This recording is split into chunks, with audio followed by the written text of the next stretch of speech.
श्री गोपाळ कृष्ण भगवान की जय। लीला नंबर 413। महादायसाची भेट।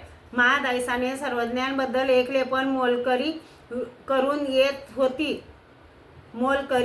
येत होती तेव्हा वाय नायकाने इकडून पाठवलेल्या मोलकरी रस्त्यात भेटला। महादायसाने त्याला विचारले, तू कुठे जात आहेस? त्याने म्हटले, पाडळी गाव तेथे जात आहे। महादायसाने विचारले, का जात आहेस? त्याने सांगितले, वाय नायक त्यांची मुलगी रुपाईसा तिला बोलवण्यासाठी जात आहे। महादायसाने विचारले, कशासाठी? त्याने सांगितले, तिचे गुरु आले आहेत। मग महादायसाने सांगितले, चल ती मीच आहे।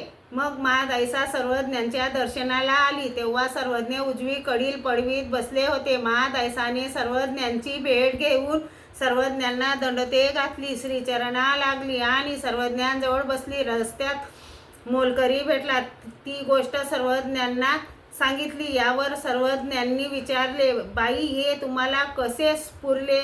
जी आपल्या श्रीचरणाच्या प्रसादाने। श्री गोपाळ कृष्ण भगवान की जय।